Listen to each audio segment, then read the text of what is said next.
guys, welcome to an all new So Bad It's Good on the road edition. Sorry if that mic is. Whew, you guys, you guys, welcome to the show. Welcome to an all new episode. We're going to be doing a Real Housewives of Orange County recap from last week's episode. If you're listening to this on Wednesday, tonight is the new episode, so this should get you in the mood, if it as it were. Listen, I'm in New York City right now, and I would love. I just posted a thing in my Instagram story showing you the setup. I have the jankiest setup. I didn't bring any kind of ring light. So if you're watching this on YouTube, I'm so sorry you cannot really tell how beautiful my eyes are. I have like a lamp behind the computer to shine light on my face just so you can actually see an image, because it would just be me in darkness, which would actually kind of be a very romantic way in terms of recapping any kind of Housewives episode. Just sitting around a campfire, swapping stories about the Housewives. That's how they did it in the olden days. How are you? Are you good? Listen, I talked to you last on Monday for the Pop Culture Roundup with Lex Nico. If also you're a Patreon member, hello baddies. I did a 2-hour episode answering all of your questions and talking about a lot of pop culture stuff there as well.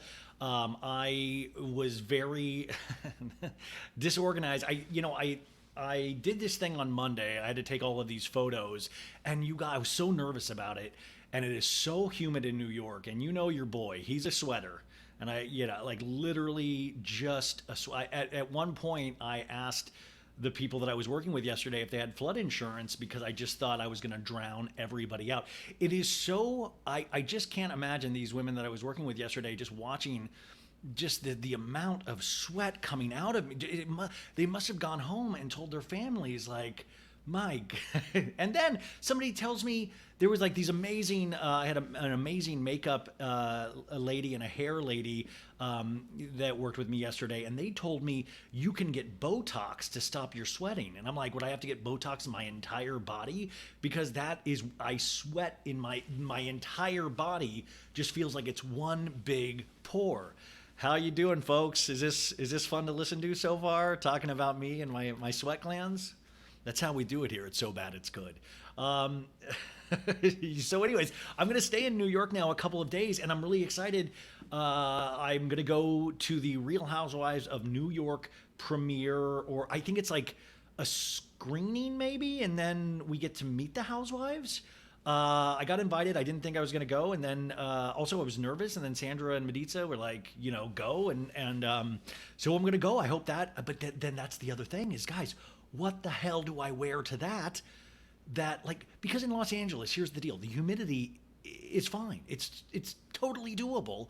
And that way, like, I can hide my sweat. And then when I was in New York last time for BravoCon, it was winter. So that helped me with the whole sweat, even though for people that met me at BravoCon in the actual Javits Center, you will remember I was sweating as well. And actually, if you want to refer to an image, you can go back to the first time I met Sutton Strack from Real Housewives of Beverly Hills, and you can see my eyes are closed, and I'm just soaked. That's like, no matter how good things get for this show or for me, I will always be relatable because I'm Bad News Bears. I Charlie Brown it. I get too nervous. I sweat. And then people are legitimately scared of me. Like, I think Sutton was legitimately scared. He's like, oh, I'll take a picture real quick, but gee, I'm scared of catching something from your sweat cooties, I'll say. No, she didn't even talk to me. She was just like, let's go. So yeah, I'm going to that, but I don't even know what to wear now. And my go-to is always just layers. Just layer it up, baby. Like jackets, sweater vests, just everything. I need as many layers as possible. And when it's 90 degrees in New York and humid, I can't layer up. I mean, it would just not work on so many levels. So I don't know. And this is what I was talking. I think I said this on the Patreon. This is where it's like Harry Styles had the right move when he started wearing like dresses and stuff. And I know, there might be symbolism in there, and he's like making a statement, but at the same time, I just want to wear dresses because there's so much more airflow, and I think I could make it work. I think I could rock it. I mean, if we maybe potentially do a So Bad It's Good dress, like, I just want to do it for the airflow alone, and I know I'll be nervous, So I already, like, this is potentially another Titanic waiting to happen. This is potentially an iceberg right ahead, all over Ryan's body. So, of course, I will keep you updated on all of that once it happens. I think I'm going to go see a Broadway show.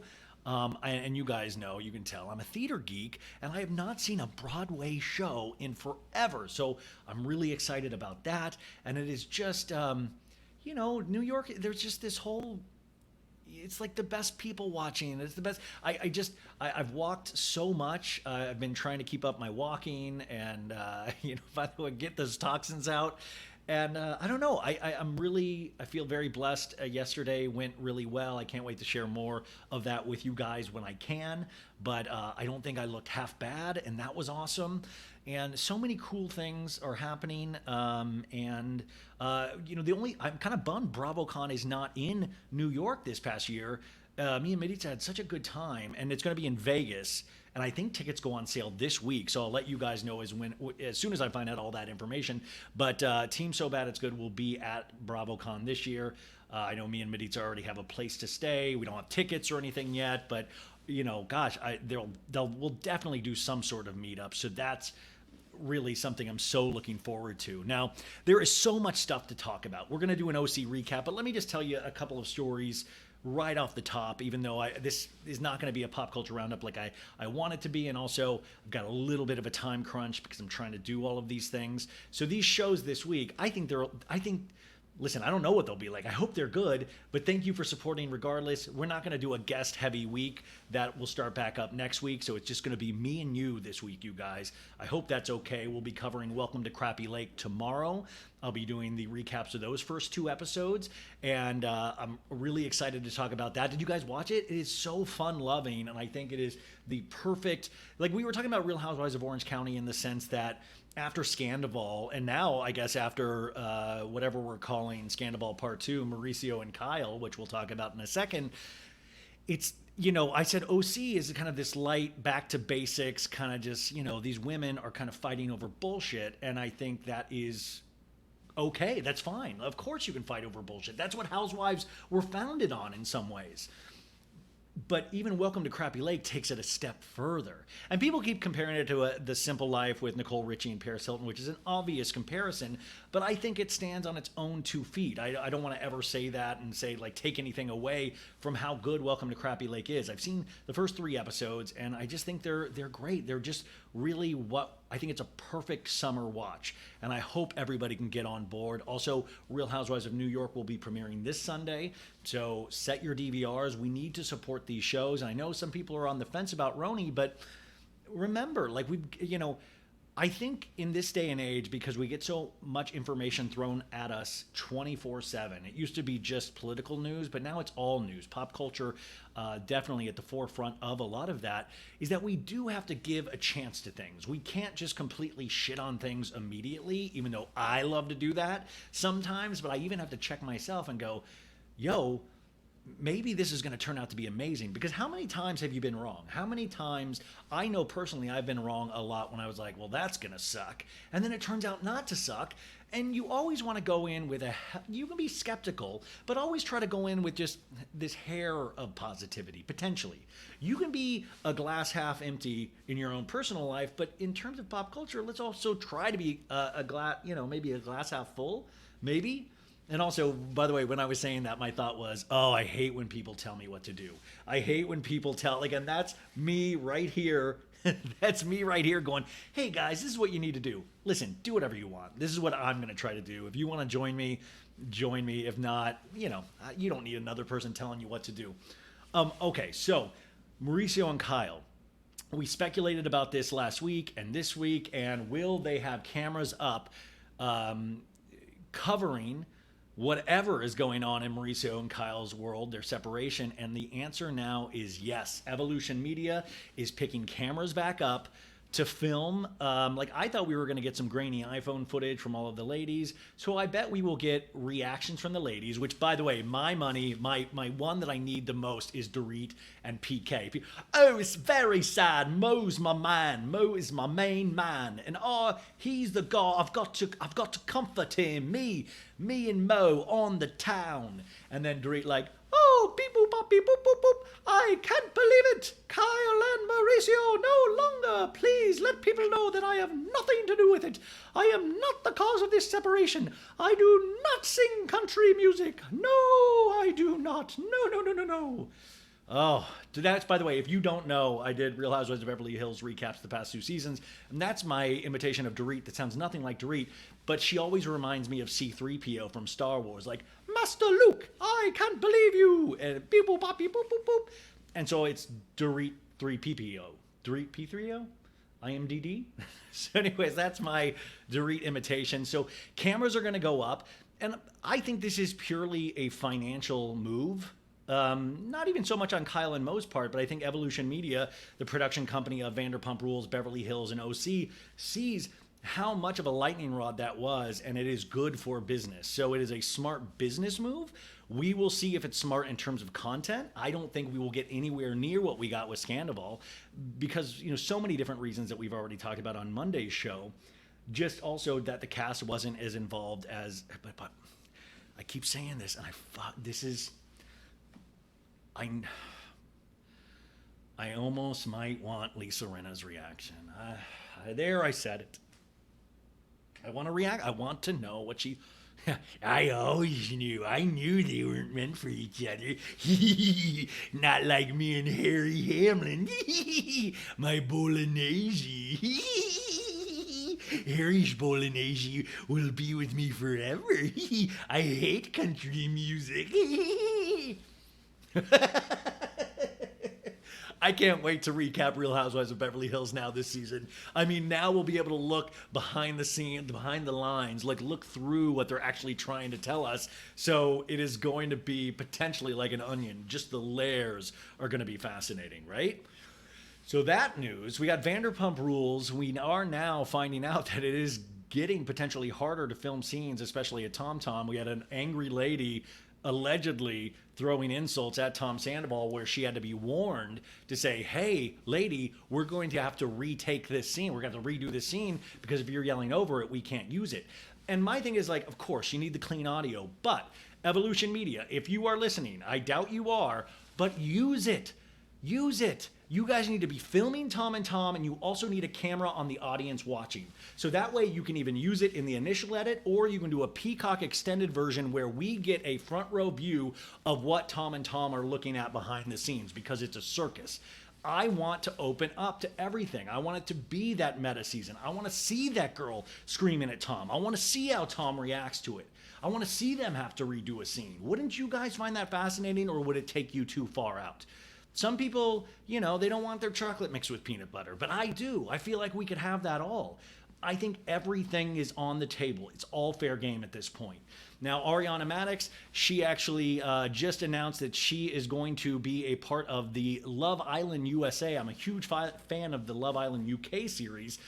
They have a USA series hosted by Sarah Hyland, and Ariana is traveling to Fiji, and I think she is going to make a guest appearance on that show, which happens sometimes on the UK version. They just had Neo, the singer. Neo came and sang a bunch of songs to the villa guests, and I don't know in what context Ariana is going to be on the island, but she's going to be traveling to Fiji. Is that true? That's what I read, and I was like, they filmed the USA one in Fiji? So I know Ariana's a huge fan of Love Island. We've talked about it many times. And Ariana is a fan of Love Island, not just the UK version. She watched the USA version. She also watched the Australian version. In fact, I had a big conversation with Ariana that night of the Daily Mail party at Schwartz and Sandy's. Remember that episode where Raquel was like broke up with Peter?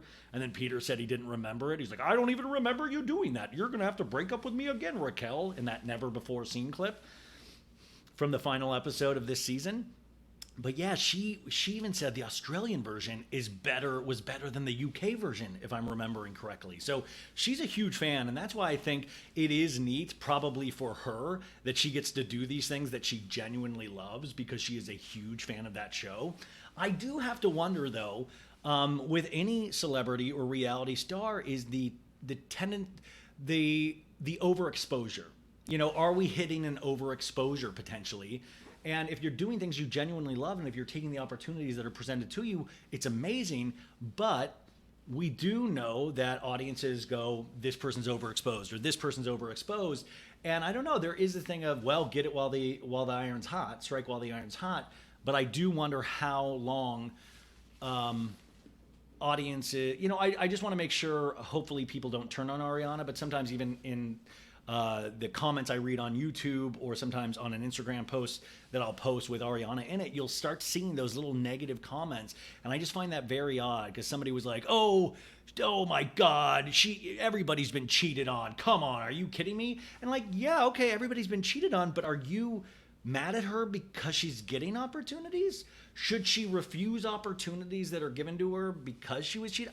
I sometimes fail to see the logic. And once again, I feel like the man gets off pretty easy. Like, it's like we're like not even talking about Tom. Almost there's like this sympathetic take on Tom because sometimes I think the public feels like the person that was wronged gets so much attention for being wrong that all of a sudden you start feeling bad for the person that actually did the bad thing, that got the person the attention in the first place.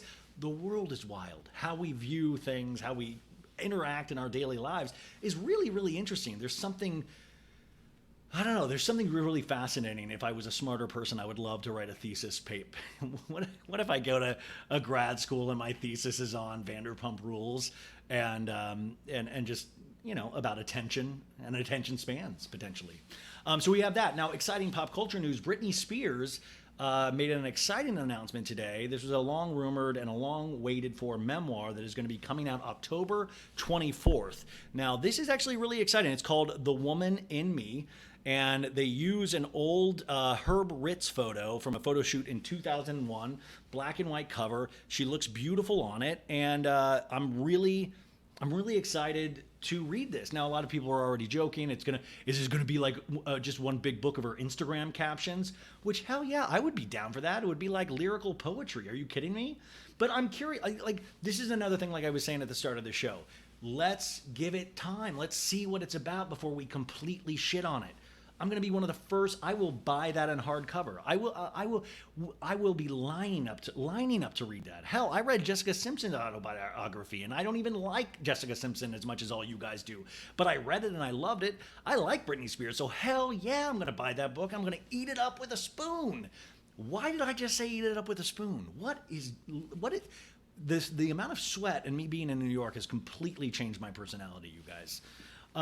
So that's exciting. We'll see. We'll get more news about this. But October 24th, which also I read our good friend Danny Pellegrino. He has his holiday book, his second book. I loved his first book. How do I unremember this? His second book comes out the same day. So that's awesome. And we're all going to support Danny. Danny's awesome. So we had that news. Also, the Jonah Hill fallout continues. Now we're at that part of the pop culture kind of cycle where other people that have had bad or good experiences with Jonah Hill are coming forward. Now we have people like Bethany Frankel and people like Meghan McCain coming forward with their opinions of, listen, Jonah, like kind of almost standing up for Jonah Hill, which I find interesting. And a lot of people's arguments are, well, those text messages were between the two of them. That girl should have never released them. And I'm like, where is the rule book on this? Like, what rule book are we going on? Is there some sort of law that this girl broke that she is not able? Also, when you are in the public eye, I said the same thing with Kyle in regards to this Morgan Wade, whatever situationship, friendship it is a lot of people feel like, well, we can't speculate. Also, when sexuality is such a personal thing. But I had this argument, well, when you do make a living off of your persona, also with Kyle especially, I always just thought, she is making money off who she is as a person. It's not like Kyle Richards is a country music performer herself. She is a person that is supposedly sharing the reality of her life. Now, if you are a celebrity, there is this, and this is not just new to this decade. We have always been fascinated with the personal lives of celebrities. Also, this girl was wronged by Jonah Hill. Like, there is a lot at play. And I'm not saying this girl is like completely faultless in her life. My God, no, she's human. But there did seem to be a pattern of behavior of Jonah Hill, and especially in those texts, and especially there's like a little bit of a man going to therapy and thinking they know how the world works. Jonah Hill seems to be a very troubled individual, and if you read anything about Jonah Hill, he'll always kind of admit that. And how would you not? You know, like, especially as somebody that I've had weight issues myself my whole life, it really skews the way that I think about myself, the way I think about the world. And I can only imagine then if you add extreme success onto that at an early age. I believe he was in his early 20s when he started getting really, really big. In terms of like pop, you know, in terms of the work he was doing and so celebrated for, it's got to be a real mess. Also, I remember Jonah Hill going to the listening party of Kanye West's album, that the album with the skyline of, was it Montana in the background, where he was like, being bipolar is a superpower. I forgot the name of the album. Anyways, I remember Jonah Hill going to the listening party for that, and he's been always a big Kanye supporter. And I would imagine some of that is probably certain similar mental health issues that they might have related to each other about.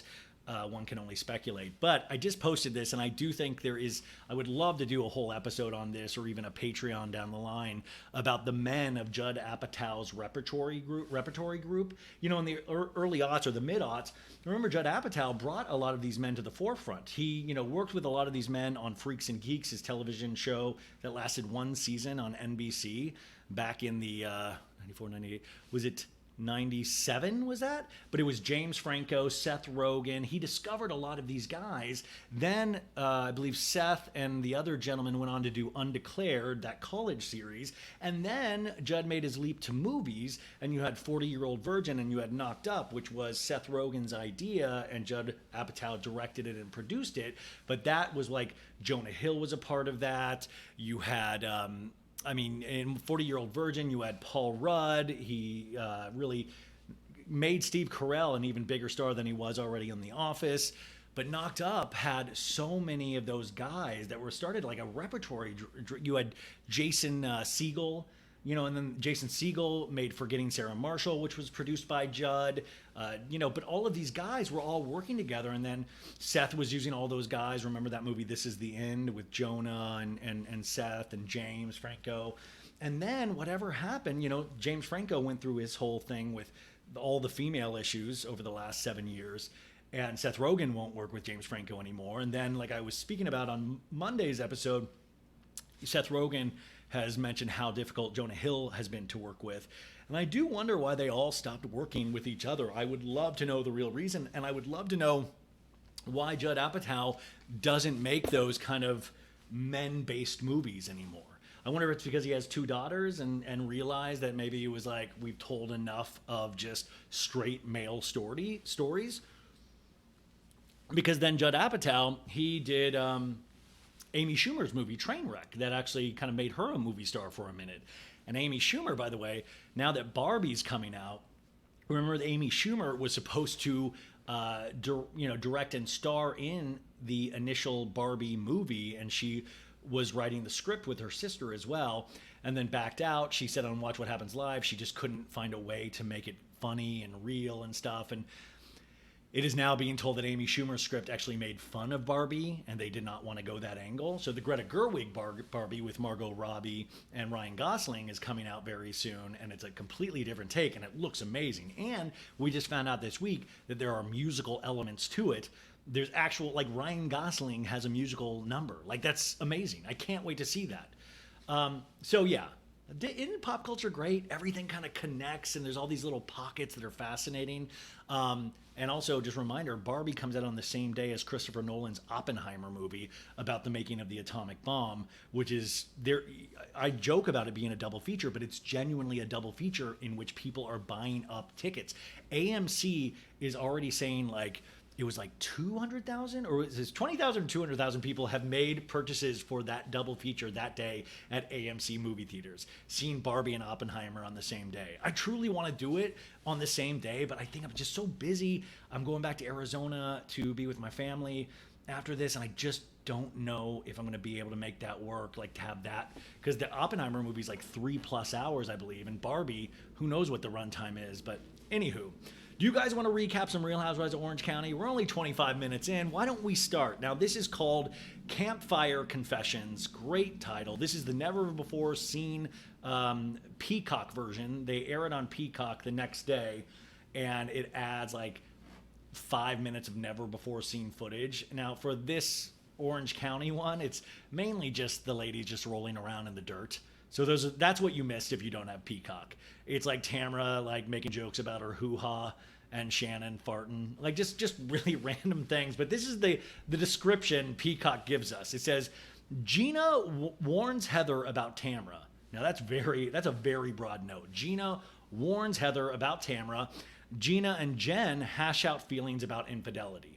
Now, I think Gina, I like her, but like I've said the last two recaps, it is so hard because I feel like Gina is so wanting some sort of storyline, and she has now attached herself to the newbie Jen, who has this relationship with Ryan, who Ryan supposedly is the town whore of Orange County, has been known for cheating. Jen allegedly cheated with Ryan on her ex-husband Will, and now that triggers Gina because Gina's old relationship with her old husband Matt, even though she's with the new guy Travis, can you imagine?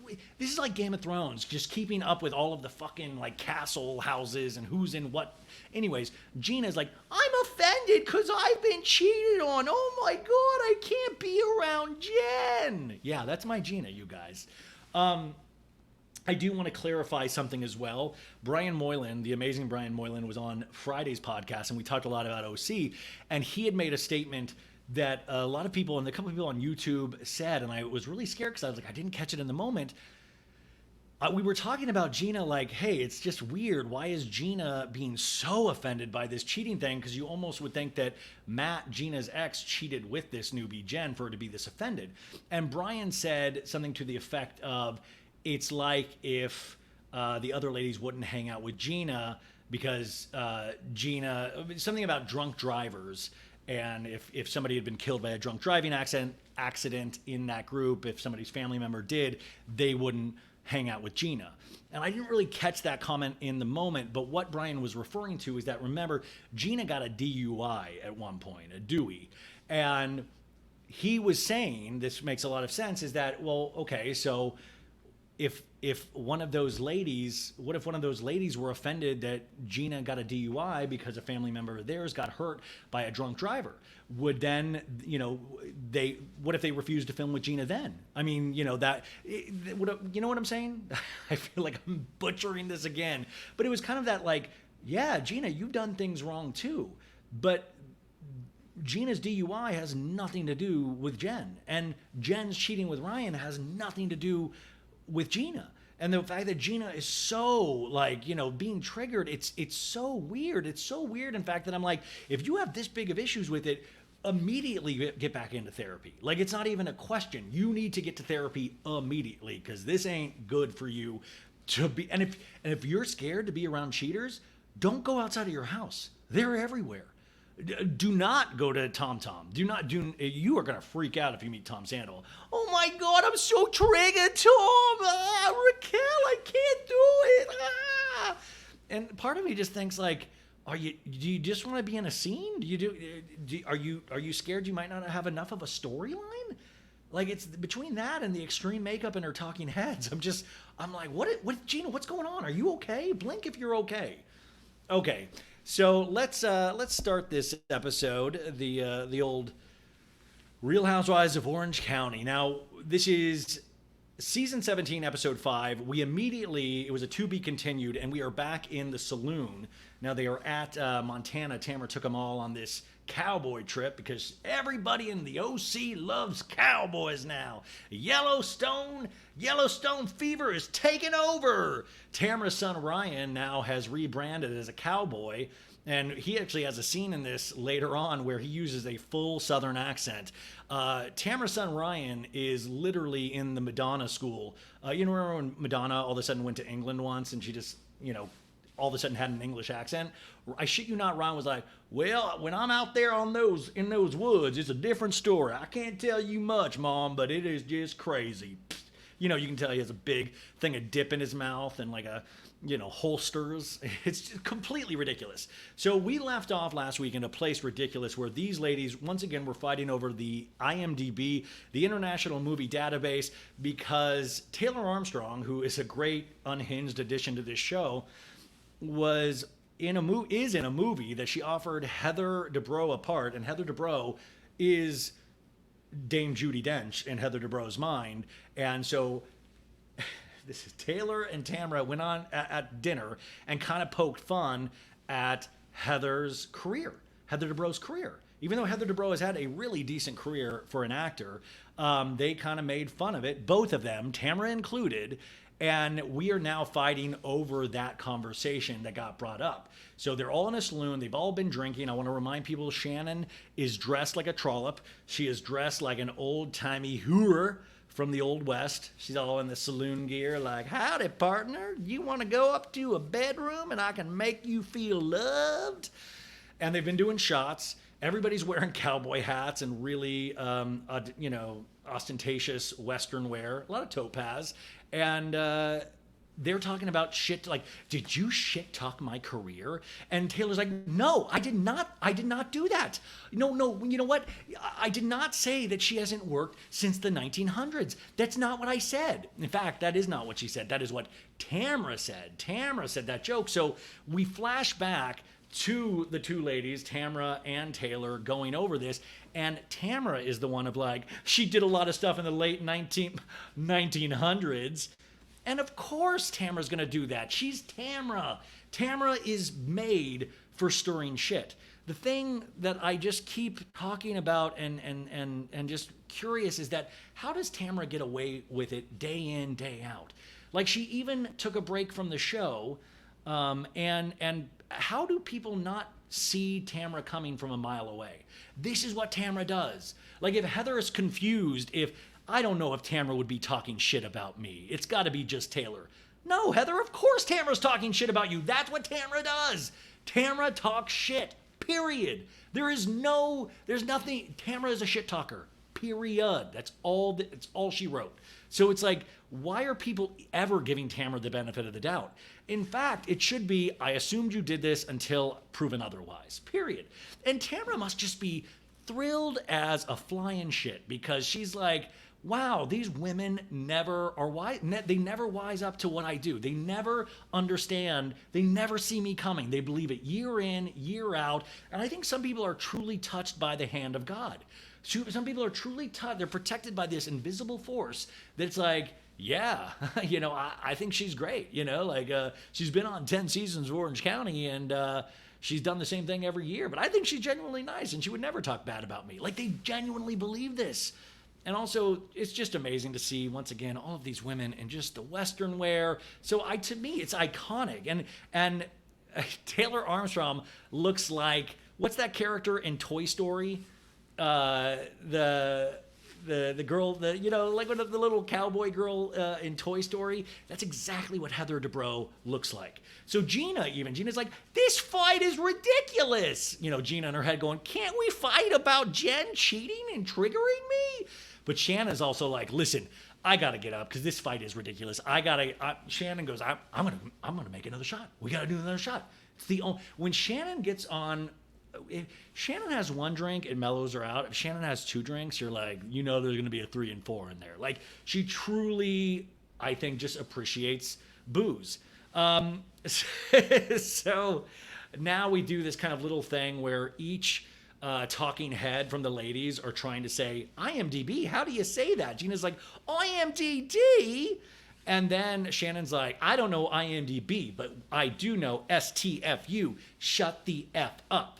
Anyways, Heather's finally like, okay, we are good. We are good here. And Taylor's like, are we good? Are we good? We are good. And she just walks away to the shitter. Heather's like, I got to go recollecting the shitter, and follows. Tamra follows Heather Dubrow. And I'm like, oh man, just let Heather Dubrow poop in peace. But Tamra's like, I got to get in there because my name was brought up. And then Tamra just proceeds to lie. And Heather's like, listen, just be honest with me. Were you rude about me? And we flash back again to Tamra being rude about her at dinner with Taylor Armstrong. And Shannon's like, no, of course not. I didn't say anything shady and nothing dismissive about you at all. And Heather goes, okay. And then Heather makes up this thing in her head. She goes, historically, we have always been very supportive about each other's career. She knows how important my career is to me. Now, I'm like, wait, Heather, where historically has she ever done this? Historically, I believe Tamra's always shit on you. Historically. We've got to learn to do better history research in this country because it's just not true. I mean, guys, you at home, you watching this, weren't you screaming at the screen going, where are you getting your information? Heather, why don't you spend some of that money instead of sending your kids to school on a private jet on going back and watching some of Tamra's greatest moments? Like, I would literally have somebody write out the entire transcript of everything Tamra has said about you on the show and on her podcast and just maybe go in with that. You seem so studied and researched on everything in your life, but how is this getting past you? It's almost really disappointing because she has a leg to stand on and she could bust out Tamra so good in that moment and she just doesn't. And Tamra just comes back from the bathroom and is just like, oh, I did it. I got one by again. Anyways, all the ladies are like, we got to go to sleep. Everybody gets to sleep. And we have the groups splitting up at this point. And you have Shannon, Heather, and Tamra together.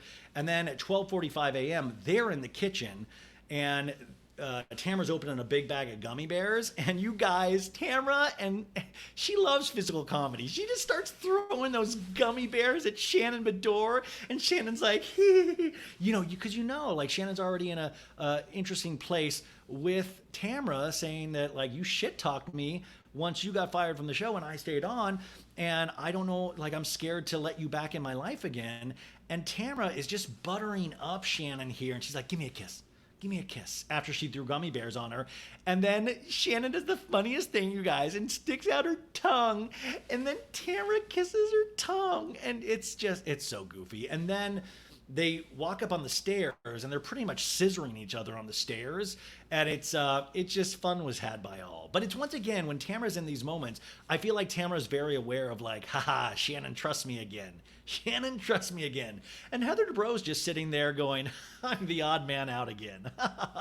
And then Tamra kicks up her skirt, flies up, and we see that Tamra is wearing emoji underwear. And Shannon is like, how many times, Tamra, have I seen these emoji underwear? Which then led me to believe that Tamra potentially doesn't change her underwear. And that made me understand Tamra's character a little bit more of like, oh, she's a dirty girl. She's a girl that doesn't change her underwear. Or she just has those like 7-day-a-week emoji underwear, like one for every day of the week. And then I was like, I wonder how many times Eddie has seen those emoji underwear. Like Eddie would say, like, I see him 30 times a day because I'm constantly nailing Tamra, having massive amounts of sex with her. But then I wondered, has he seen those emoji underwear? But Shannon's seen those emoji underwear a lot. Basically what I'm saying, emoji underwear. That's where we're at right now. And Shannon now in a talking head says, hey, when I'm around Tamra, we are having fun. We are right back to where we were. The last 2.5 years are completely forgotten about. But I don't know, It's like we're bonding right here, but I've got to remember. I've got to be cautious. And we have shots of Heather Dubrow cleaning up all the gummy bear mess, which is a perfect metaphor for Heather Dubrow. She cleans up gummy bear messes. And then Shannon's like, should we do another shot of tequila? Should we do another shot of tequila? And Tamra is like pulling down her emoji underwear, like they're giving her a wedgie. And now they bring out marshmallows and they start roasting marshmallows over the stove. Shannon also points out that she has rubber gloves there just to give everybody a pelvic exam later. No, she says she's working with sausage the next day. No, she literally says that because she's cooking a big breakfast and I guess she brought latex gloves. Anyways, Tamra keeps going, Shannon got me really drunk tonight. There's part of me that almost believes Tamra might be completely sober and just throws away the shots. Like she's just, I feel like she is that strategic of a housewife that she is potentially like, she's completely sober right now, but she's just trying to reel Shannon back in to trust her again. Now we go back to the other room, and Gina and Jen and Taylor are in, remember, they're in the dirty bunks, and they're practicing their rope throwing skills. They're all in their PJs, and they're talking about the Tamara situation with IMDb. And Jen's like, Taylor, are you okay? Tamara seems like she kind of threw you under the bus out there with Heather. That's very, how do you feel about that? And we flash back to Heather and Tamara talking in the bathroom. And Tamara is literally telling Heather Dubrow everything that Taylor Armstrong said about that dinner. About like all saying like, oh yeah, when I offered Heather the part in the movie, she just patted me on the head and acted like I was a shithead. Telling word, like she literally is being the shittiest friend to Taylor. And Taylor is like, yeah, I mean, I can't believe that Tamara is like that. Now Gina is like, oh, I thought you guys were close. It's very weird. I'd be very skeptical about Tamara. And Taylor in a talking head's like, oh yeah, the two ladies running off to the bathroom to commiserate with each other. This is making me really reconsider my bond with Tamara. And we cut back to 3 weeks earlier when Tamara, Jen, and Taylor are kind of having fun. We cut back to the ultimate girls trip from the season of them all having fun together. And Taylor is now thinking that maybe Tamara isn't as much of a friend as she thought she possibly was. And Gina's like, well, tomorrow we'll all smell bacon and we'll be happy. And then we're going to shovel shit, because they're literally shoveling shit the next day. We cut to the other ladies. They're doing another shot of tequila, which Heather Dubrow is not doing shots. She's just watching the girls do a shot, just always on the outside looking in, And Jen, Tamara now, they're talking about Jen again. And Shannon's like, yeah, Jen said, if I do another shot, I'm going to barf. And so they're kind of like saying maybe Jen can't hang. We keep flashing back to that conversation about IMDb and the whole Jen thing and the cheating thing, and talking about Gina potentially being offended by the cheating. And Shannon's like, I see both sides. I do. I see both sides. I see Gina's side, and I also see Jen's side. Cheating. It's just such a big thing. But Jen is very insecure, Tamara says. When we went to the boot barn, she was kind of like, I'm not worthy in regards to her relationship with Ryan. And we flash back to that conversation in the boot barn, which I want to remind you, the boot barn is where Heather Dubrow literally brought a full bottle of champagne, which I was like, are you allowed to bring full bottles of alcohol and pop them open and drink them? Like, if I fucking pulled that shit at Old Navy, they would not be cool with it, period. I mean, I don't know, maybe they would. If anybody works at Old Navy, please reach out for the discount alone, but just also to let me know, can I drink hard liquor in your stores? If I keep it classy. If I keep it classy in an Old Navy, can I drink? Can I just bring a bottle of alcohol and just drink it while I shop? Just like a fun, and bring my friends to have full conversations, because that was this boot barn conversation from last week. So Ryan is, it turns out, once again, we are reminded that he is the town whore of Orange County. She said that Ryan was never faithful to anybody he's ever been with. And Tamara's like, yeah, he's not to be trusted. He's had a relationship. He's had relations with everybody. I mean, truly, this guy's just his body count must be insane in terms of the amount of women that he slept with. And then Tamara's relating this story that is a private story that she shouldn't relate. So Tamara's going to relate it, where Jen called her and said, Ryan even cheated on me. He cheated on me. And Tamara knows the girl that he cheated on her with. And Tamara says, my question to her is, why the fuck are you still with him? Because Tamara is, at the end of the day, mainly, Tamara's just a good friend. She's just a good friend. And in no way would she ever bring you on a show to make you look stupid. She just wouldn't do that. And by the way, I do also want to point out, Tamara, if ever you wanted to do that, if we sit here in an imaginary world and say that you've never brought a friend on to do that, and you've always just been a great friend, maybe I would be willing to let Freddie Mellencamp on this show. Maybe if you brought Freddie Mellencamp on the show, you could be just as supportive of a friend as you are to Jen to Freddie. Could you imagine she brings Freddie on and completely, like they do a podcast together, they're close, but she gets on Orange County and just Tamara goes to town on Freddie and was like, you have shit stains in your underwear. Like just completely reveals every Freddie Mellencamp secret there. John Mellencamp doesn't even like you. Like it would just, could you imagine that? I would love it. Anyways, Tamara's relating the story and Shannon's drunk, so Shannon's overreacting. She's like, oh my God, what? Oh my God. If John Jansen ever, I'm John Jansen. If John Jansen ever did this to me, oh my God. She's just, her hands are on her face, all Macaulay Culkin Home Alone like. There's dramatic music underneath. It is just, it's intense. Now we cut to Jen giving a FaceTime call to Ryan to say goodnight. And Ryan is all in darkness. And she's like, I can barely see you, Ryan. Where, and it's like a sweet goodnight scene. But she keeps saying, it's so dark in there. I barely see your white t-shirt. And there seems to be some sort of thought, I believe, in Jen's part of are you in bed? Are you in bed with somebody else? I can't see you. Please, I can't see you. I mean, I even thought of is he in a closet somewhere and there's another girl in the other bedroom? Also, then we cut back to Tamara. And Tamara says her friend revealed a story about this Ryan that when Ryan first started working out at Cut Fitness, which by the way, this never fucking goes down at LA Fitness where I gym. And when I say that, I want to say I've not gymmed with LA Fitness in multiple years, even though now that I'm saying this out loud, I realize I still pay them $30 a month. I'm smart.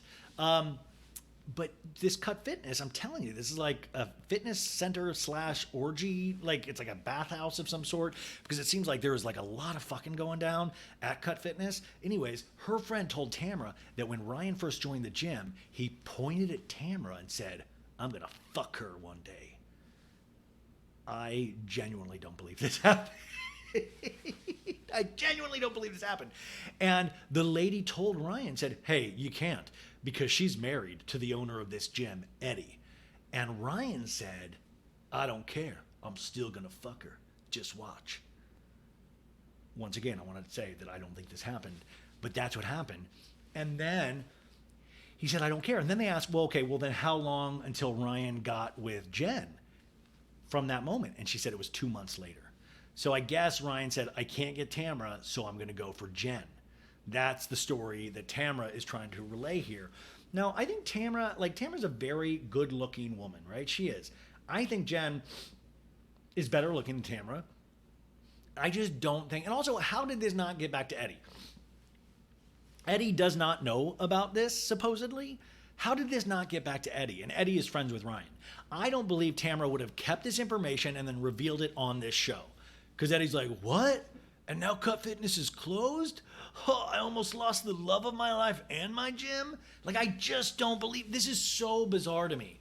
And there is that part of me that oh my God, Tamara probably loves the fact that he said, I'm going to fuck you. If that in some imagination world happened, she probably just loves it. Anyways, Shannon is just sickened. Shannon is like, this guy's a monster. Heather Dubrow has her big listening face on. I'm really listening. I'm really listening. This is very intense. That's the other thing too. When these Housewives shows, when they're in their first 6 episodes, everybody's trying to find the storyline. So it's like improv actors just trying to find their way along in a dark room, trying to find out where the exits are, what's working. And that's part of why I think Gina is so offended by everything about this, because it's too much. But also you see the other people, Tamara's obviously in charge of the storytelling here. You see all of the other ladies really reacting, I'm going to react very bigly to what you just said. I'm really reacting right now. And I just think it's one of those things of we never know. We're going to find the story. This could be the story. So we want to react to it. Do you guys know what I'm saying? Anyways, next morning we're up. Everybody's taking their vitamins. Tamara has these gold gold patch under her eye things that I see a lot of girls wear. Taylor and Gina are curling their hair. Heather's brushing her hair. Shannon's cooking in the kitchen. She's just very Shannon. I've got a hangover. And Tamara comes down. I was like, you got me drunk, Shanna Banana. And she's like, I'm drinking Alka-Seltzer out of this water. Do you want some? And Shannon's like, no, it's gonna make me Ralph. Why didn't we see a FaceTime call from Shannon to John Jansen? Like, hey, John, it's me. It's drunk. It's fun, Shannon. What you got in those undies? Let Shannon Mama see it. I want to see that big old dong. I want to see John Jansen dong. Anyways, they turns out they did 8 tequila shots last night. Guys, I don't understand. These ladies, I believe, are in their 50s. If I did 4 tequila shots, I would be fucking on the floor. And I don't mean having sex on the floor. I just mean I would be on the fucking floor. Anyways, Heather calls Nikki, her son, at college, and he's like, hey, Mom, had a late night, went out partying, had to be up for an 8 a.m., and then Heather's like, remember, you are at school to learn, big boy. You are at school to learn. Part of me also believes that Heather Dubrow probably paid to throw that party, whatever party he was at. You know, like if they're flying their kids on private jets to schools, like there's no, like Heather Dubrow, I feel like she would throw like a Taylor Swift concert for her kids. Like, we are having Taylor Swift's Eras Tour for my 7 amazing kids. Now, Gina calls Emily, like, it's going crazy out here, Emily. I miss you so much. And Emily, remember, she had COVID potentially. She lets us know she went to 2 doctors. They said she was negative. She would kill to be out there. She grew up on 12 acres, knows how to ride horses, would love to be there. And Gina's like, Heather says, are you making fun of my IMDb? And then Tamara, oh, it was crazy, Emily. And Emily's like, you know what? I got to tell you, I think Tamara is to blame for this. It would not surprise me. And Gina's like, yeah, Emily, yeah. And Emily in a talking head goes, Tamara would throw anybody under the bus to save herself. And then Emily goes, and then she would buy that bus. She would run over everybody. She would burn that bus so nobody would tie her back to the bus. Emily understands Tamara. Like, she does understand Tamara. And Emily was sorely missed on this vacation. I think it was still a great episode, but I like Emily. I think she's hot, and I like her. I like her family. I like all of it. Anyways, Bador is cooking all of these like doughy balls, which Tamara goes, I love doughy balls, which then led me to believe, like, does Eddie have doughy balls? What if Eddie has like 2 big like balls, but they're just like doughy? Like a big old doughy Eddie nutsack? Anyways, Shannon just says, I'm moving a little slow, and Tamara has now done a funny bit where she put hair extensions as like a horse tail, and Shannon's going, Nia, Nia. Anywho, the other ladies from the bunkhouse are coming in to have breakfast made by Shannon Bador. It looks lovely. Everybody is wearing full Yellowstone, hats, jewelry. Gina still managed to find a way to put leopard skin on, which is great. Keep it true to yourself. And Tamara lets us know we're going to learn the life of a cowgirl today. This is exactly what my son Ryan does. Like, Ryan's probably done this for 2 years. It's like, this is Ryan's entire personality now. Like I said, Ryan's that guy that watched Yellowstone 1 season and goes, holy shit, this is my new personality. I've never felt this passionate about something since I discovered guns and then tattoos and then spacers. You know what I'm saying? Every year it's probably something different. And now we flash back to 3 weeks earlier, a scene between Ryan and Tamara. And she's like, how's life on the ranch? And he's in full, he's got the cowboy. He's like, well, it's good. It's good, Mom. Life on the ranch. Full cowboy. He's like, well, I'm in my own little world when I'm on the canyon. It's a different lifestyle out there. My dream in life is to have a ranch, to have horses. And Tamara and I talking heads like, it's a different lifestyle than Orange County. It's, laid back in Orange County. But he's like, I want you to buy a ranch, Mom, and I'm going to run it. I'll run that ranch, Mom. He's going to run it into the ground. There's no way Ryan would be able to run a ranch. Are you kidding me? I so need to talk to the people that are at that ranch with Ryan. And also, is it a ranch for troubled kids? Is that the ranch? Like, is it a ranch, or is it like a ranch where people, like, they sent Paris Hilton to like shape up? You know what I'm saying? By the way, Tamara, myself included, she is pretty celebrated for coming back this season, and she's killing it. I think her Achilles heel is her son, Ryan. Listen, he's a bad seed. His name's Ryan. I'm Ryan. I'm a bad seed. Game recognizes game. But I feel like that's truly her Achilles heel, and we really haven't commented on how bad Ryan has been in the past. It is a very sympathetic view of what we've seen of him so far and how he's once again gotten his life back on track. And I feel that is almost disingenuous to who this person is and what they've done in their past. But Hopefully, we don't get much more of him, even though they keep peppering him in, and I just don't like it. You can not like me for saying that, but that's my feelings. And that's all I got to say about that. Anyways, they finish up with their breakfast, and now they're in the buggies driving out to the horses, and it's just beautiful countryside. It truly is gorgeous, this ranch that they're at. And there's two groups. There's going to be the people doing the scooping up of the horse shit and the animal shit. And then there's going to be, we meet Kirby, who's a horse wrangler. We're also going to do some roping. So we have 3 and 3. A couple girls are going to shovel shit. A couple girls are going to rope. And listen, I mean, shoveling shit, I feel like, metaphorically, that works for Housewives. And Heather's like, I'm not going to shovel shit because Taylor stepped in so much of it, so she can shovel shit. Anyways, now they're putting on saddles on the horses, and there's some sexual jokes made about that. These Orange County ladies, they can find, it would be a good game to play of like just showing them different objects. I'm like, what sexual metaphor could you let us know about this object? They are so talented at it. Anyways, Heather and Gina are riding, and Gina's horse kind of bucks. Like, she's like, oh no, this horse, this is going to be how I die. Which, by the way, I didn't want to tell Gina, but the horse she's riding did have an extramarital affair. So I think that would have sent Gina into an early grave. Yeah, horses cheat. Bad horses cheat. So then you have Shannon and Tamra and Taylor. They are in a tractor, and they're going to be picking up bales of hay. And Shannon's like, I did not grow up on a ranch in Montana, but I did grow up with property, and I did grow up with horses. And we see pictures of a young Shannon Bedore on a tiny little horse. And Shannon is now in the tractor, and she's like, I'm a farmer. And she's kind of tipping her hat like, howdy, howdy. And then she almost like wrecks into a bale of hay. It truly is something that I don't think they should let Shannon in that at all. It just should never be happening at all. Heather now, we see her and Gina just prancing along in their horses. We have a split screen of both ladies doing all of their jazz, all their stuff. Also, I do want to point out, I told Brian this, but Tamra, if you look at her shirt, her country wear shirt is a little bit country, a little bit hood. Which I'm like, what hood did Tamra, what hood is Tamra referring to? Like, where does she live in Orange County where she feels, and what Walmart is like selling those shirts?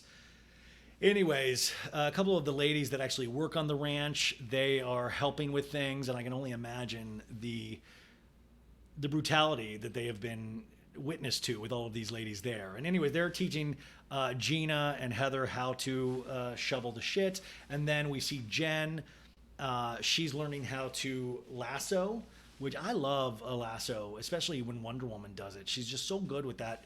She has that gold lasso. Anyways, Jen's doing pretty good. She's lassoing pretty well. So very exciting there. And then we cut to Gina like, oh, I'm shoveling shit. Oh, I'm shoveling shit. This is crazy. Oh my God. And Heather's like, I know I'm fancy pants, but they could have at least given me a Chanel shovel, please. It's just a regular shovel.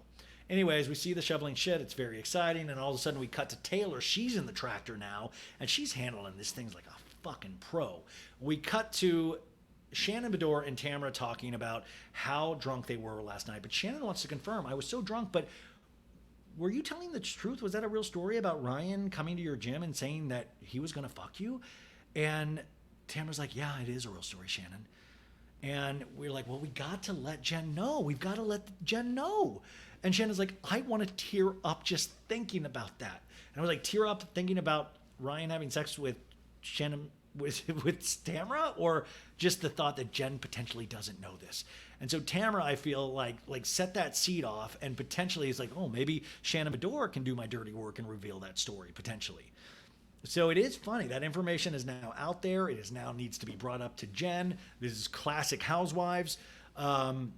We cut back to Gina and Taylor shoveling shit, and Gina's like, Tamra's the one that said the joke about you in the 1900s on IMDb. She isn't a good friend, you know. And Heather's like, I don't know. Tamra said she didn't say that. I don't know. We get a flashback to 5 weeks ago, and Heather and Gina are talking then about the situation too, about just friendships and Tamra. And Gina's like, why are we all thinking Tamra isn't capable of this bullshit? She is. She is. But Gina is kind of like that boy who cried wolf, is that people don't really listen to Gina. And that's why I think Emily should have been on this trip too, to really nail it home with Heather that Tamra did actually bring this up. But now Heather is like, I've got 2 kids that just went to college, and I've got to believe the best. I am starting a career. I am an actor, and it's a whole new ballgame for me now. We cut now to a commercial. We cut back. It's Montana, day 2. Everybody are in those buggies again. We had a good ranch day, a lot of shit shoveling, lasso throwing, bale carrying, or whatever. And now all of a sudden a bug comes into one of those buggies. A bug, and they're all like, no! And she just like, a bug, it's crazy. I don't know. It's once again, this is a housewife trope of them seeing some sort of bug or spider and just flipping out. We go back to the saloon area. It's ready for some champagne time, Heather says. Some champs. She literally does pull out a bottle of Veuve Clicquot and starts drinking champagne. Once again, is this a bit, or does Heather Dubrow literally, does she just, is like half of it blood and half of it Veuve Clicquot champagne running through her veins? It really is wild. So Jen, Heather, and Gina are having this champagne lunch, and they're once again talking about Jen and her life and Tamra potentially, and being careful of Tamra. And they're also talking about the infidelity. Gina is finally saying that, like, listen, I had a problem with you. I have to admit it. I didn't want to bunk with you, but I did because I thought maybe I would see a different side of you because I'm so triggered by you cheating. So this conversation is actually happening, and Gina is really trying to start to relay what she is potentially going through. And Gina's like, what happened with your marriage? I've been struggling with it a bit. Even at the night at Cut Fitness, I had to walk away when they were talking about your marriage. And we cut back to that moment of Gina going up to Travis and Shane going, yeah, let's pretend like infidelity's okay. So she's starting to relay the truth, and Jen is just taking this all in of like, oh, okay, interesting, okay, that's, yep. Jen, being a newbie, all she can do is just sit there and go, I'm on the show now. Like, by the way, we did get revealed that Jen auditioned for Orange County the season before. She didn't make it the season Noella did, but now she is on the show. Heather is revealing to Tamra outside that finally Gina is talking to Jen about this, so she's letting, like don't go in yet now, ladies, because Gina's really opening up to Jen about this. It's been a struggle, it's been a struggle for me, these 2 worlds, you cheated and but like, what's going on? It's like a serious conversation that is truly bizarre. And Jen is like, I'm sure my situation is uncomfortable for you, but I will say it doesn't define who I am. My past and my path may not make sense, but it's not my job to make you feel good about it. And she says it in the kindest way. She really does. And Gina's like, I think it's good that you're able to say, look, this happened and I'm here now and I'm doing better. But when I'm hearing all these like little inconsistencies, then it makes me doubt the things that you're saying, when it's like, and she's like, what are these inconsistencies? I don't appreciate anybody talking about inconsistency. I don't even know what you're talking about. And Gina's like, Tamra knows you the best. She always just alluding to the fact that there's more to your story than you're letting on. And Heather now is back, and she's like, I get that as well. And she's like, she'll say strange things about your relationship. And we flash back to 1 week earlier with Tamra and Gina talking about Jen's affair, which is so bizarre. And Tamra's like, I've told her 2 times, 2 different people. There's a little bit of inconsistency with her story, Gina. It's, the truth of the day, whatever fits for her. Like, Tamra truly is shit-talking Jen. And Jen is starting to realize that. She's like, well, that's very strange. I'm not telling the truth. That's a bummer. And she, in a talking head, says, why in the hell is my friend giving these women a reason to not believe me? Like, why is she doing this? You're going behind my back? It's really disappointing, she says. And Gina's like, having all this stuff just blow up, it's just really hard. And Jen goes, Gina, I go to bed at night and I am okay with who I am. And I have to say, I love Will. Will's her ex-husband. Like, I loved that man for so fucking long, she says. It's so sad. It's so fucking sad. And Jen starts to tear up. Heather's just watching. And Gina's like, oh, I know, it's sad. It's sad, you know? And she goes, I've done something that tore your heart and soul out. She's talking about Will. My means of getting to point A to point B is fucked up, but it is where I am. And I have to say, I'm okay. And Gina's like, oh, I'm happy you're okay. And Jen goes, but I adore you to pieces, and thank you so much for coming to me and sharing a place that is so raw for you and hurts so bad. I just want to say thank you. Tamara, on the other hand, she says, that is fucked up, and she and I will have a conversation, which is like, hell yeah, Jen. And Jen, I totally believe her. Jen has that rookie housewife thing where she's coming in a characterization of herself yet. She's coming in just like, what the like she looks like she's getting hit by a prize fighter because she's like, Tamara said what? She's genuinely just being honest. Now we cut to Emily's situation with Annabelle, her daughter 9, the little model, the feral child. Shane, her husband, comes in, and this is a little scene of like Annabelle's just freaking out. She's just throwing things like, ah, she's like the Annabelle doll monster. By the way, it's like I was thinking, like, not the Curious Case of Natalia Grace, the Curious Case of Annabelle Grace. Like this Annabelle, and they kind of like low key shit talk Annabelle. They're like, she's insane. She's truly insane. We find out that Annabelle is getting represented by that agent, so she is going to be a star, and Annabelle's excited about that. But in this scene, we see Annabelle pouting, and Shane says, "Hey, Emily, are you going to be willing to?" Put down whatever you're doing to go take her to auditions. And the example Shane uses, are you willing, if you have a Botox appointment, are you willing to cancel that Botox appointment? Shane truly is, I think we've all grown to love Shane, but Shane is that guy that just constantly gives Emily shit of just like, remember when he made fun of like how many Oreos she was eating last season? And now he's making fun of like, so if you have plans to go get Botox or whatever, you are going to drop that and go do that for Annabelle? And she's like, first off, I don't need Botox. And yeah, if she wants to do it, I will definitely go. My priority is to make her happy. And if she enjoys it and she wants to do it, I want her to do it.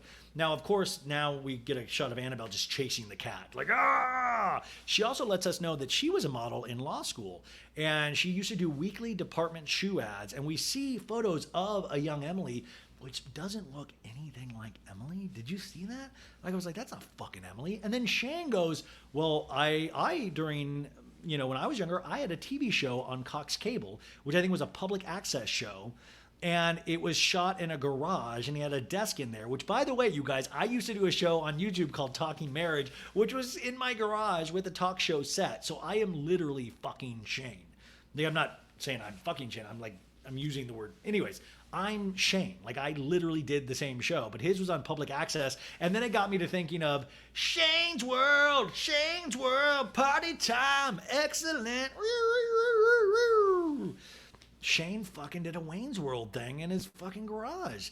And I thought they were going to show us a clip, but they must not have been able to find it. Because would you not kill for a clip of Shane's public access garage show? Are you kidding me?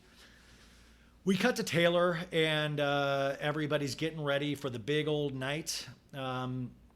Taylor is FaceTiming Tamara in the other house, and she is telling all the girls to pack a bag overnight. And everybody's like, what are we doing? What are we doing? I don't know.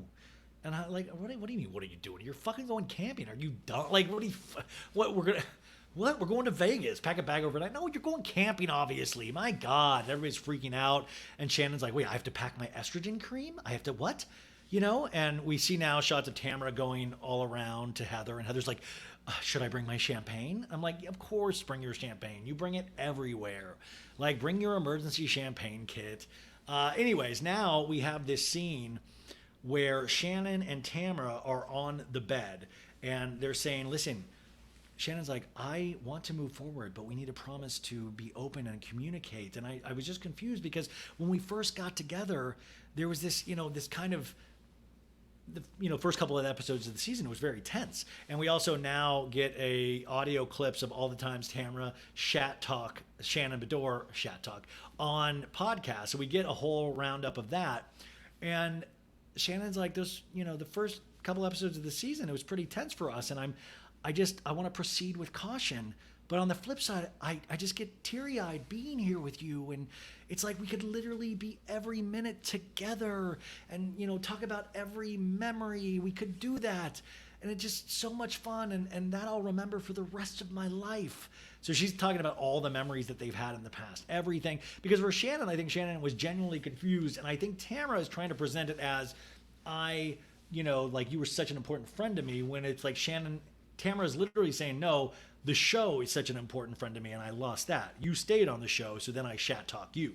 Then, and I think Shannon in her head is literally not thinking about the show and just point blank thinking about their friendship as a very real thing. And to me, I think Tamara just operates completely differently. And I think that's what makes her a very unique, very celebrated housewife. But she presents herself as a very emotional person and a very, you're my best friend kind of person. But at the end of the day, I think the true love of her life is this show. The true love of her life is getting back on the show, being a part of the limelight of it all. And Shannon truly, I think, is like, if I give you my heart, I give you my heart.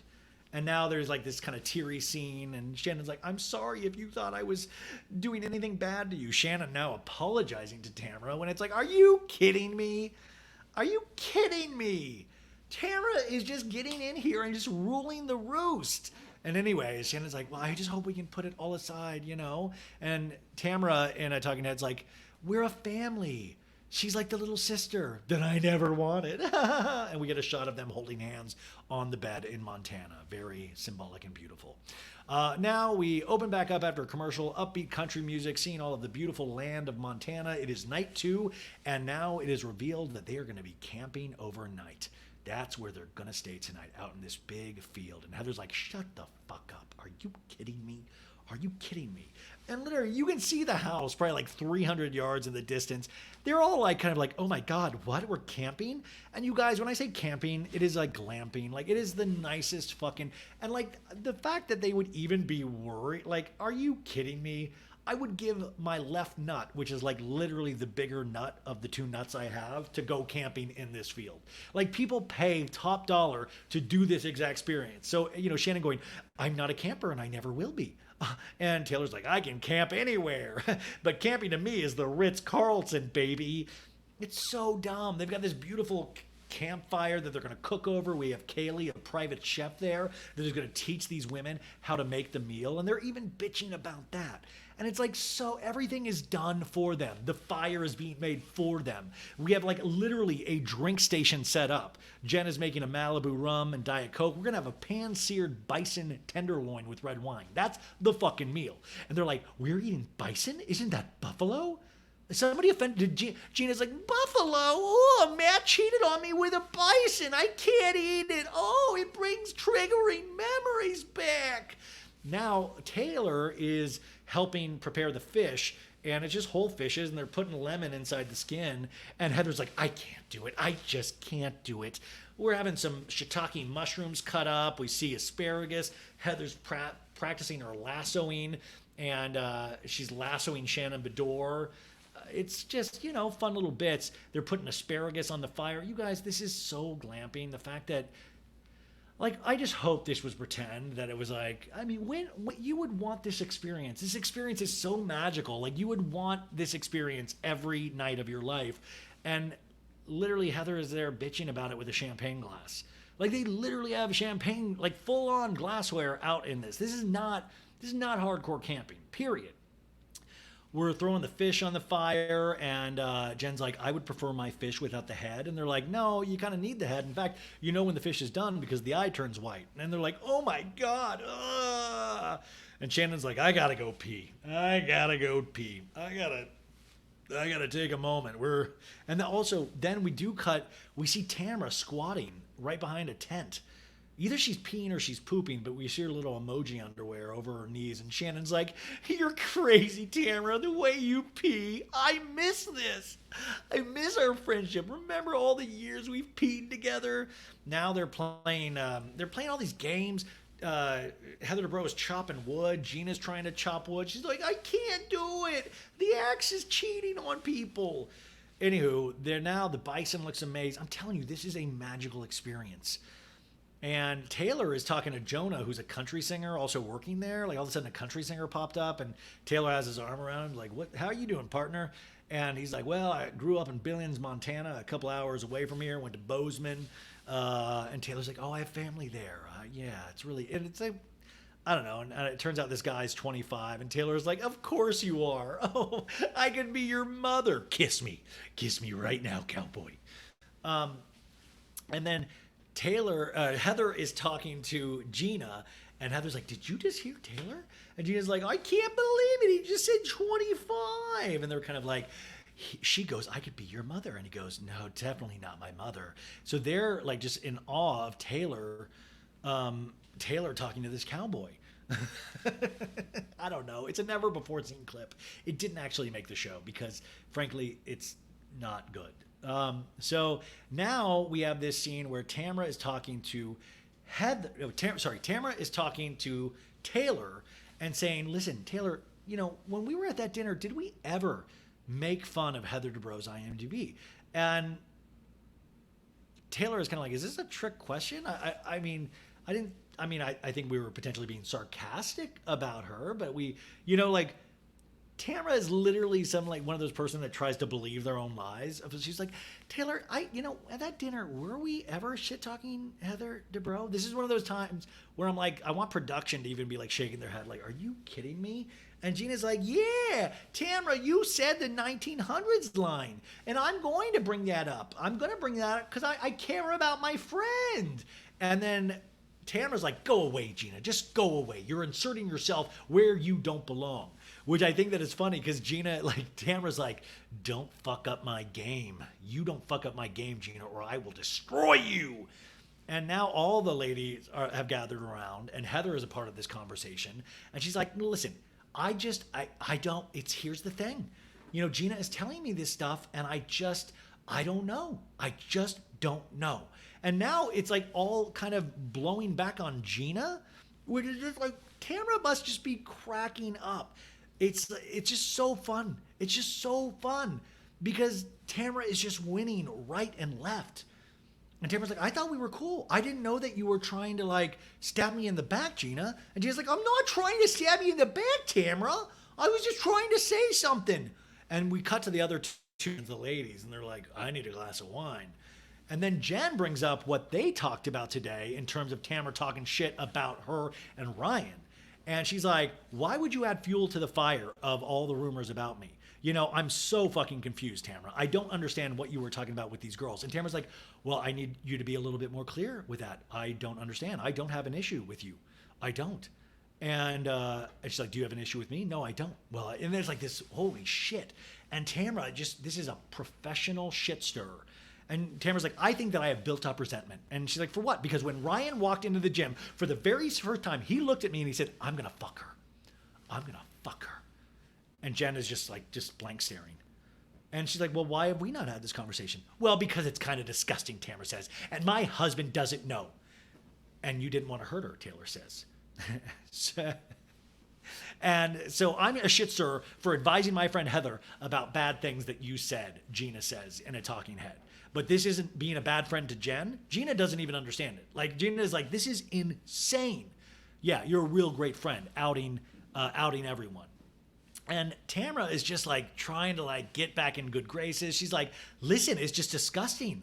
I'm the one who went home. I went home and told Will about the affair with Ryan, Jen says. I was the one that did that.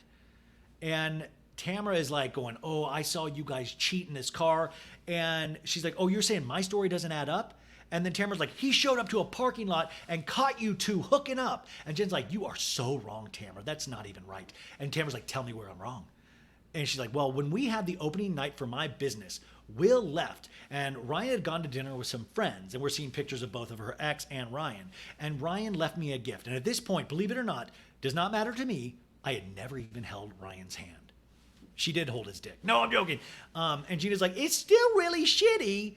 And Heather's like, the emotional affairs are worse, I think. It's a sensitive topic. And Jen's like, it is what it is, Gina. And that night I said, I'm done. But let me ask you this. If you feel something a connection with someone and you don't know, Shannon Bedore says, if it's going to happen or not, you don't leave your family. She has 5 children. Why would she walk away from a marriage unless she knows she has a connection with him or not? Shannon is trying to explain this. She's like, I'm sorry. And then Gina's like, there should be no emotional connections if you marry. There shouldn't be. I'm not advocating for infidelity. And Shannon's like, but I understand your perspective, Jen. And Gina's like, you would walk away with a family of 5. And Gina's like, you're in a car with another man. You walked away from your marriage. This is why I can't do this. And then Gina just stumbles off into the darkness. I really can't. And she just stumbles into the darkness. I can't do it. I can't. Gina probably is somewhere in Montana just still stumbling around going, I can't. I can't do it. Help. I can't do this. We cut to commercial. But it is the weirdest thing because Tamara once again got out of this, and she first threw Gina like under the bus, and Gina, everybody kind of turned on her, and then Jen comes up with a very like, you were literally shit talking about this situation, and Tamara wins again, and now we're back on Jen potentially having infidelity and being a disgusting human being because of that. It's a wild turn of events. Tamara is an all-star. Like truly, you cannot go up against Tamara, period. Like, I don't understand why people just go, nothing you say matters because you are such a liar. Anyways, Tamara's like, listen, Jen, I want to talk to you. I want to talk to you. And that's the other thing. Tamara will say, get away from the group. I'll pull you one-on-one. And Tamara's usual then playbook is to make up with like, you're misunderstanding. This is how it really is. I didn't say this. Heather now has tracked down Gina in the darkness of the woods. And Heather's like, okay, listen. You know, because Gina was trying to call Travis FaceTime, and Heather's like, put the phone down. Put the phone down. And Gina's like, I'm messed up. We cut to Shannon saying, I have to go pee. And Taylor is trying to take off Shannon's big gold Elvis belt off. And she's like, okay, we got to get this belt off you so you can pee. And Taylor's trying to explain how news travels fast in Orange County about things like cheating. Guys, it is a lot is happening right now. And Shannon's like, don't break my belt. And she's like, you're going to piss your pants if I don't get this belt off. Anyways, now we cut to Tamara and Jen. And Tamara's like, listen, I don't want you to be cheated on. I don't want him to cheat on you. I love you so much. This is Tamara's playbook. Like, listen, my main concern is you. We cut back to now Taylor Armstrong has taken a knife and cut Shannon's belt so she can go piss. And then Taylor's like, I'm going to come with you to pee.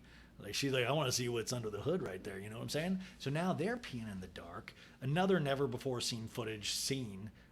They're literally peeing right behind the tent. Like, maybe don't pee right behind the tent. Like, what if bears what if bears are attracted to like Shannon Bedore piss? Like, you know what I'm saying? Like, what if bears are like, that's Shannon Bedore piss, and it leads them right to Shannon Bedore's tent, and in the middle of the night the bear's like, oh. Anyways, they keep peeing, and they're like, how much pee is in there, Taylor is saying.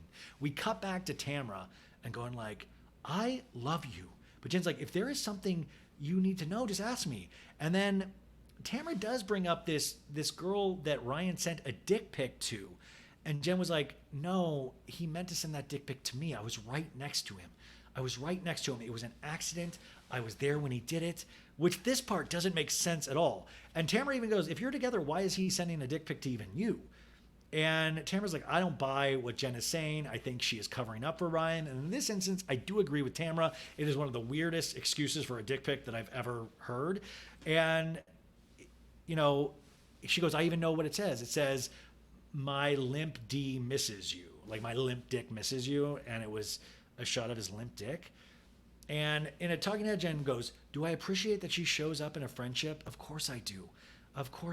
But, you know, there's just nothing more to this story. And then Tamara cut back. She goes, honestly, Jen, I love you. And I'm glad that you're happy. And I want you to be happy. I want to move beyond this. I'm dying to move forward. And Jen goes, I want you and me to move forward. I do. If you have an issue, I expect different from you, Tamara. And I want you to expect different from me. And Tamara's like, absolutely. And in the back of that, Tamara's just like, I did it again. I got out of this one. We cut to Heather and Gina. And Heather's like, listen, Gina, every time this happens, I don't think it's fair for you to unload on Travis about this. You cannot keep going to him as your sounding board for infidelity. You know, you have some work to do, Missy. And then she pops out like 3 bottles of Veuve Clicquot. No, Heather in a talking head goes, why is she still getting this upset over something that happened years ago? Maybe she's not quite over that relationship as she would think. And then in the scene, she goes, Travis is your boyfriend. He is not your therapist. She's like, I know.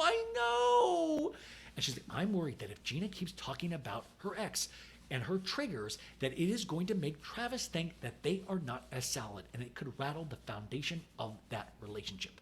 And then Heather goes, Travis cannot be that guy for you, Gina. And then we get a shot of a full moon, and it says, to be continued. You guys, that was this episode. What a great episode it was. Truly a magnificent Real Housewives of Orange County episode. We have a new one tonight, Wednesday night. Make sure you tune back into So Bad It's Good all week. Crappy Lake recaps. I'll tell you about my Real Housewives of New York premiere.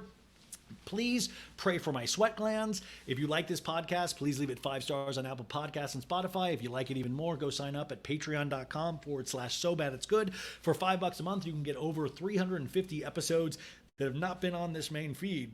We talk about all kinds of crap over there. So I love you guys. Hope you're having the best week ever, and I will talk to you very soon.